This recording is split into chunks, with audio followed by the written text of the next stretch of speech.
কালীগঞ্জে বালিকাকে বোমা মারার কথা স্বীকার কালু শেখের। তামান্নার বাড়িতে বোমা মারার কথা স্বীকার করে কালু।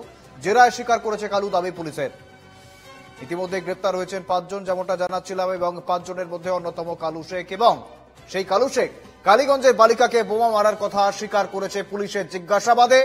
তামান্নার বাড়িতে বোমা মারার কথা স্বীকার করেছেন কালু। সঙ্গে রয়েছেন প্রতিনিধি গোপাল বিশ্বাস। গোপাল, পুলিশের জেরায় রীতিমতো বোমা মারার কথা স্বীকার করে নিয়েছেন কালু, কি জানিয়েছে সে, বিস্তারিত একটু জানাও গোপাল। হ্যাঁ, একদমই যেমনটা কিন্তু তুমি বললে, কিন্তু যে কালু শেখ কিন্তু পুলিশ সূত্রে যেটা খবর আমরা জানতে পারি, যে জেরায় কিন্তু পুলিশের কাছে স্বীকার করেছে কালু শেখ যে মৃত নাবালিকার বাড়িতে কিন্তু যে বোমাটি ছোড়া হয়েছিল তারাই ছুড়েছে বা সেই ছুড়েছে, এমনটাই কিন্তু পুলিশ সূত্রে আমরা জানতে পারি। উল্লেখ থাকে যে গত সোমবার দিন যে তৃণমূল কংগ্রেসের যে বিজয় উল্লাস মিছিল ছিল, কারণটা ছিল হচ্ছে এই কালীগঞ্জ বিধানসভা উপনির্বাচনের ভোট গণনার ছিল, এবং সেই ফলাফল কিন্তু যতই ক্রমাগত সময় যত গড়াচ্ছিল, তৃণমূল কংগ্রেসের প্রার্থী আলিফা আহমেদ কিন্তু জয়ের দিকে এগোচ্ছিল, এবং যতই বেলা গড়াচ্ছিল তারা কিন্তু জয়ের দিকে এগোতে থাকলে কিন্তু এই এলাকার যারা তৃণমূল নেতৃত্ব বা কর্মী সমর্থকেরা রয়েছে, যাদের বিরুদ্ধে মূলত এই নাবালিকা মৃত্যুর ঘটনার যে অভিযোগ, তারা কিন্তু বিজয় উল্লাসে মেতে ওঠে, এবং বিজয় উল্লাসের নামে কিন্তু এলাকার একাধিক বাড়িতে বোমাবাজি করে। পাশাপাশি কিন্তু যেই বাড়িতে আমি দাঁড়িয়ে রয়েছি, যে মৃত স্কুল পড়ুয়া তামান্না, তার বাড়িতেও কিন্তু বোমা ছোড়া হয়, এবং তাকেই লক্ষ্য করে কিন্তু বোমা ছোড়া হয়, এমনটাই কিন্তু দাবি করেছিলেন এই যে তার পরিবার। এবং এই ঘটনাতে কিন্তু যে মোট 5 জন গ্রেপ্তার হয়েছে, তার মধ্যে অন্যতম কিন্তু এই যে কালু শেখ। আর পুলিশ সূত্রে যেটা আমরা জানতে পারি, যে এই কালু শেখ কিন্তু পুলিশি জেরায় কিন্তু স্বীকার করেছে, অর্থাৎ এই যে বাড়িতে যে বোমা ছোড়া হয়েছিল, উদ্দেশ্য প্রণোদিতভাবেই কিন্তু বোমাটা ছোড়া হয়েছিল। কেননা হচ্ছে এদের বাড়িটা, অর্থাৎ এই যে বাড়িটা কিন্তু মূল রাস্তা থেকে অনেকটাই ভেতরে, সুতরাং বলাই চলে যে কোনো রকম কিন্তু উদ্দেশ্য প্রণোদিত ছাড়া কিন্তু এই বোমাবাজির ঘটনা কিন্তু সেদিন ঘটায়নি তারা। এবং পুলিশ সূত্রে জানা যায়, পরিবারের যে অভিযোগ, পরিবারের পক্ষ থেকে যে অভিযোগটা বারবার করা হচ্ছে, উদ্দেশ্য প্রণোদিত ভাবে তাদের বাড়িতে এসে তামান্নাকে লক্ষ্য করে কিন্তু বোমা ছোড়া হয়েছিল, এবং সেই কথায় রীতিমতো পুলিশি জেরায় স্বীকার করছে কালু শেখ। গোপাল। হ্যাঁ, একদমই, অর্থাৎ পরিবারের তরফ থেকে যে অভিযোগটা বারবার করা হয়েছিল, সেই রকমই কিন্তু পুলিশ সূত্রে জানা যায় যে কালু শেখ কিন্তু সেরকমটাই কিন্তু পুলিশি জেরায় স্বীকার করে। শুভেন্দু। একবার গোপাল, তুমি সঙ্গে থেকো, আমি আবারও ফিরবো তোমার কাছে। অন্যদিকে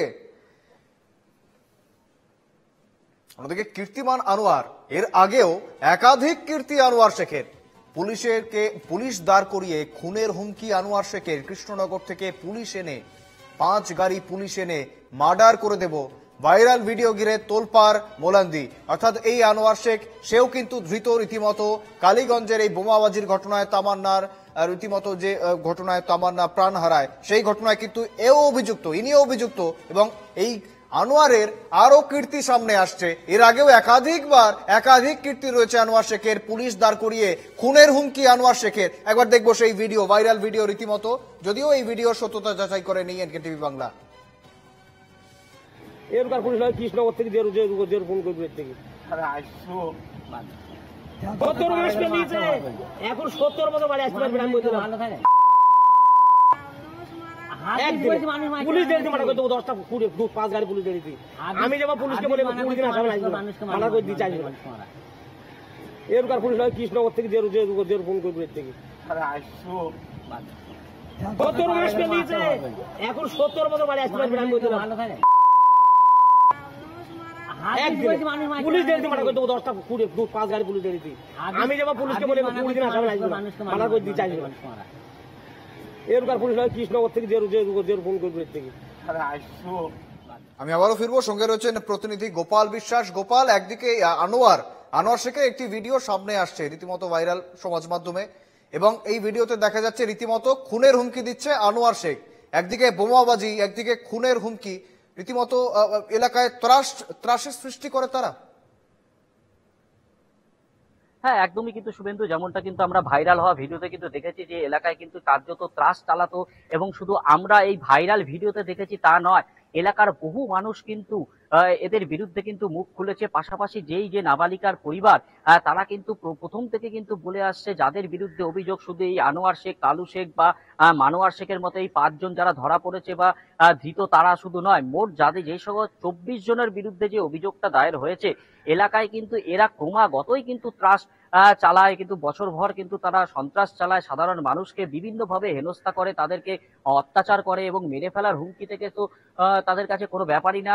উল্লেখযোগ্য বিষয় হলো তারা কিন্তু পুলিশের নাম করে হুমকি দিত এবং পুলিশকে দাঁড় করিয়ে সাধারণ মানুষকে, এলাকার মানুষকে কিন্তু মার্ডার করে দেওয়ার মতনও কিন্তু হুমকির ভিডিও প্রকাশ্যে এসছে। এই পরিবার, এই যে মৃত নাবালিকার পরিবার কিন্তু গতকালও কিন্তু সেটা বলেছে যে এখন পুলিশ আছে, আমরা নিরাপত্তায় আছি, পুলিশ চলে গেলে কি হবে। এবং এই যে তাদের যে এই যে একটা অস্থিরতা পরিস্থিতি প্লাস আতঙ্ক, এই যে বিষয়টা, এই বিষয়টা কিন্তু এই ভাইরাল ভিডিওতে কিন্তু প্রকাশ্যে আসাতে কিন্তু একদম শিলমোহর দেওয়া যায় বলা চলে। কারণ এরা কিন্তু এলাকায় শুধু এই চত্বরটাতে তুলনায় গোটা মোলান্দি এলাকা জুড়ে কিন্তু এরা সন্ত্রাস সৃষ্টি করে বেড়াতো। কারণ একটাই, তারা কিন্তু তৃণমূল কংগ্রেস কর্মী, কারণ তারা তৃণমূল কংগ্রেস দলটা করে এবং যারা বিরোধী করে বিশেষত তাদের বিরুদ্ধে কিন্তু তারা সব সময় কিন্তু সোচ্চার হয়ে থাকে এবং তারা কিন্তু ক্রমাগত কিন্তু তাদের বিরুদ্ধে কিন্তু অত্যাচার চালাতো এবং শুধু অত্যাচার নয়, তাদের বিরুদ্ধে কিন্তু তারা হুমকি বেশ। থেকে শুরু করে মারধর সবটাই কিন্তু অর্থাৎ চালাতো। তাদের বিরুদ্ধে এই যে অভিযোগ, তা একদিনের নয়, বহুদিন থেকে তাদের বিরুদ্ধে এই অভিযোগ রয়েছে এবং সে বিষয়ে রীতিমতো কিছুই করেনি পুলিশ, বারবার অভিযোগ জানানোর পরেও। সঙ্গে ছিলেন আমাদের প্রতিনিধি গোপাল বিশ্বাস। ধন্যবাদ তোমায় গোপাল। পুলিশকে বলে 20 দিন আসামি লাগবে, মানা করে দিতে চাইবে।